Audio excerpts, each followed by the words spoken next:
ముందుగా మనకు ధ్యానాన్ని అందించినటువంటి భూలోకంలో ధ్యానాన్ని అందించినటువంటి మన బ్రహ్మర్షి పితామహ పత్రిజీ గురువు గారికి ఒకసారి గట్టిగా రాసుకుంటాం. అదేవిధంగా మరి మనమందరము ఇక్కడ కలవడానికి, ధ్యానం నేర్చుకోవడానికి, ధ్యానాన్ని షేర్ చేసుకోవడానికి అవకాశం ఇచ్చినటువంటి మీ అందరికీ ధ్యానం నేర్పించాలి, ఆరోగ్యంగా ఆనందంగా ఉండాలి. తమతో 41 రోజులు ఉచిత ధ్యాన శిక్షణ నిర్వహిస్తున్నటువంటి శ్రీ ఆనంద్ ఆలియా గారికి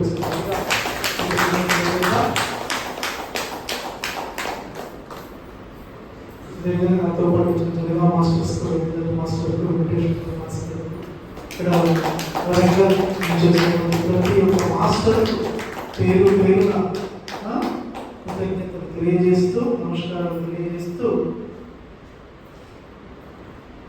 ఈరోజు మరి ముందుగా నా పరిచయము. నా పేరు బంగాల రాజేందర్. నేను జనగామలో ఉంటున్నాను. అయితే నేను వృత్తిరీత్యా టీచర్.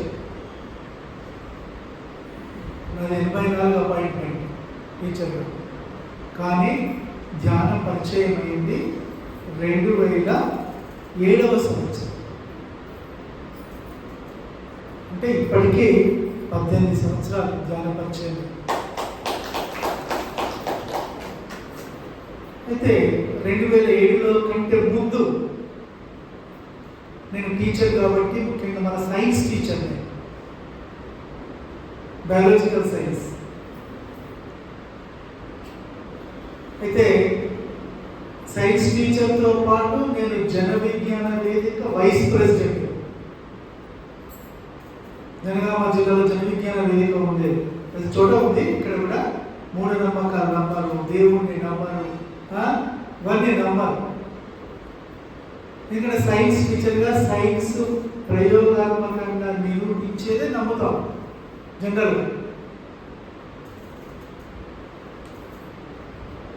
ఆ శాఖలో నేను వర్క్ చేసినప్పుడు నాకు కొన్ని డౌట్స్ ఉండేవి. నేను టెంపుల్కి వెళ్తాను, మా ఇంటి కుటుంబ సభ్యులంతా కూడా టెంపుల్కి వేములవాడ వెళ్తూ ఉంటాం జనరల్గా 1 year కోసం. కానీ నాకు అర్థం కాలేదు, ఏంటి దేవుడా, ఈ లోకంలో ఇన్ని అరాచకాలు జరుగుతున్నాయి, అన్ని అక్రమాలు జరుగుతున్నాయి. డబ్బు ఉన్నవాడికే డబ్బు లేని వాడికి ఇంకా హీన స్థితి. దేవుడు అంటే ఎట్లుండాలి? అందరికీ మంచిగా ఉండాలి, లేని వాడికి హెల్ప్ చేయాలి ఎక్కువ. అసలు నువ్వు ఉన్నావా లేవా? ఉంటే ఇలా ఎందుకు జరుగుతుంది? నాలో ఉన్న ప్రశ్నలు. అయితే జనరల్గా ఇక అక్కడ పోతే అందరు మొక్కినట్టే నేను కూడా మొక్కేది, ఇంటికి వచ్చేది. కానీ మనసులో ప్రశ్న, దేవుడు అంటే ఎవరు, ఏం చేస్తున్నారు, ప్రజలు బాధపడుతున్నారు కదా, కారణం ఏంటో తెలియదు అప్పటి వరకు. అయితే దాన్ని 2007లోనే మాకు మా స్కూల్లో మూర్తి గారు అని ఉన్నారు. ఆ మూర్తి గారి ద్వారా ధ్యానం బుక్ వచ్చింది, ధ్యానానంతర ప్రదేశంలో ఒక బుక్ వచ్చింది. చదవండి సార్, మీకు అన్ని కొన్ని డౌట్స్ ఉన్నాయి కదా, చదువుకోండి అని చదవడం మొదలుపెట్టాను. ధ్యానం గురించి ఆ బుక్లో చదువుతుంటే చాలా ఇంట్రెస్ట్ అనిపించింది. అప్పుడు గురువు గారి గురించి తెలిసింది, పత్రిజీ గురువు గారి గురించి. అమ్మ, నేను పత్రిజీ గురువు గారిని కలుసుకోవాలి, మీటింగ్ ఎప్పుడు పెడతారా, పత్రి సార్ ఎప్పుడు వస్తాడా అని ఎదురు చూసేవాళ్ళు.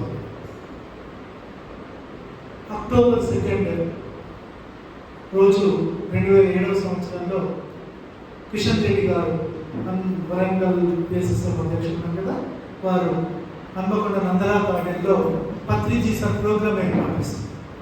అది ఆంధ్రజ్యోతిలో యాడ్ వచ్చింది. నేను స్కూల్లో ఉన్నాను, మా స్కూల్ పేపర్ వస్తుంది, ఇట్లా పత్రిజీ సార్ ప్రోగ్రామ్ మధ్యాహ్నం 2 గంటలకు ఉంది అని దాన్ని వచ్చింది. వెంటనే మార్నింగ్ నేను స్కూల్కి వెళ్ళినా కాబట్టి మార్నింగ్ నుండి మధ్యాహ్నం లీవ్ పెట్టేసి నేను హన్మకొండ నందనా గార్డెన్లోకి వచ్చాను. అక్కడి నుంచి వచ్చే వరకు ప్రోగ్రామ్ స్టార్ట్ అయింది. సార్ మెడిటేషన్ చేపిస్తున్నాడు, ఫ్లూట్ వాయిస్తున్నాడు. నేను వచ్చి మెడిటేషన్లో కూర్చున్నాను. అద్భుతమైన అనుభవం అండి. ఫ్లూట్ వాయిస్ నేను జీవితంలో ఎప్పుడు వినలేదు. మైమర్చిపోయాను ధ్యానంలో కూర్చొని. ఇక అప్పటి నుంచి గురువు గారు అంటే నాకు చాలా ఇష్టం. గురువు గారి ప్రోగ్రామ్స్ ఎక్కడ పెట్టినా నేను వెళ్ళేవాడిని. వెళ్ళి మళ్ళా 2008 లోపలే పత్రిజీ సార్ ప్రోగ్రామ్ జనగాంలో కూడా పెట్టించబెట్టాను. ఇట్లా ధ్యాన ప్రయాణం కొనసాగుతూ ఉంది. మరి నేను ఎవరికి చెప్పాలి ధ్యానం గురించి? మీతో చాలా కష్టం అవుతుంది బయటికి వెళ్ళి చెప్పాలంటే. ఎందుకంటే నేను టీచర్ కాబట్టి నా స్టూడెంట్స్కి చెప్పుకోవచ్చు.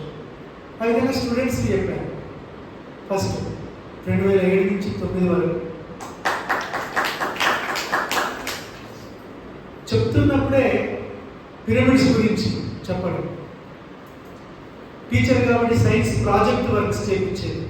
అందులో పిరమిడ్ ప్రాజెక్ట్ వర్క్ చేయించాం. అది స్టేట్ లెవెల్లో సెలెక్ట్ అయింది పిరమిడ్ ఎనర్జీ గురించి. చూడండి, ఒక 2 years లోపలనే పిల్లలందరూ కూడా ప్రాజెక్ట్ వర్క్ మామూలు కాదండి. చిన్న చిన్న పిరమిడ్లు తీసుకొని పిల్లలందరూ కూడా పిల్లలందరికీ మేము మెడిటేషన్ చెప్తూ, మెడిటేషన్ వల్ల లాభాలు చెప్తూ, మోకాలు నొప్పులు, తలనొప్పులు అన్నీ తగ్గుతాయి అని చెప్పి ప్రాక్టికల్ వర్క్ ఎట్లా చేయించాలి, పిల్లలందరికీ చిన్న చిన్న క్యాంప్ పిరమిడ్స్ ఇచ్చేసి, అరే మీ ఇంటి దగ్గర ఎవరైతే మోకాల నొప్పితో బాధపడే వాళ్ళు ఎవరైతే ఉన్నారో, తలనొప్పితో బాధపడే వాళ్ళు ఎవరైతే ఉన్నారో, తలనొప్పి ఉన్నప్పుడైతే తల మీద పెట్టించండి, మోకాలు నొప్పితో మోకాలు పెట్టుకొని ధ్యానం చేయించండి. ఒక 5 స్టూడెంట్స్ ప్రాజెక్ట్ వర్క్ అంటే 5 స్టూడెంట్స్ తీసుకొని చిన్న చిన్న పిరమిడ్స్ వాళ్ళకి ఇచ్చి వాళ్ళ ఇంటి పక్క వాళ్ళకు చెప్పి ధ్యానం చేయడం జరిగింది. చేయించినప్పుడు 41 రోజుల వాళ్ళ కొంచెం తగ్గిపోయింది, కొంచెం రిలీఫ్ అనిపించింది. వాళ్ళు నాకు డైరెక్ట్ పంచలేదు, నా పిల్లలు వాళ్ళకి చెప్పింది అంతే. అట్లా ఆ విధంగా పిల్లలకు అందరికీ చెప్పడం జరిగింది. 2009లో నేను మామూలు స్కూల్స్ నుండి వెళ్ళి ఇంకా నుండి హెడ్ మాస్టర్గా, గెస్ట్ హెడ్ మాస్టర్గా ప్రమోషన్ పొందాను 2009లో. తర్వాత ఇంకా హెడ్ మాస్టర్ అయినాక ఇక బడి నాదేనా మొత్తం పిల్లలందరికీ, మొత్తం సార్లందరికీ ఏ స్కూల్కి వెళ్ళినా అక్కడ ధ్యానం చెప్పడం, శాకాహారం గురించి చెప్పడం, ఆ విధంగా నడుస్తూ లాస్ట్ 1 year బ్యాక్ నేను రిటైర్మెంట్ అవుతున్న ముందు నాకు ఎంఈఓగా, మండల్ ఎడ్యుకేషన్ ఆఫీసర్గా ప్రమోషన్ కూడా వచ్చింది. అదే 2022లో state award, guest head master, state level best head మాస్టర్గా అవార్డు కూడా ప్రభుత్వం చేత నేను తీసుకోవడం జరిగింది. ఇవన్నీ నేను నా సొంత కృషి, ఒకటి ధ్యానం కూడా దీనికి తోడైందని నేను చెప్పుకోవచ్చు. కాబట్టి ధ్యానం వల్ల మనకి ఎన్నో లాభాలు ఉంటాయి. మరి అవన్నీ ఇప్పుడు చక్కగా తెలుసుకుందాము ఆ జ్ఞానాన్ని అంతా. అయితే మీరు ఇప్పుడు 33వ రోజు కదా, మరి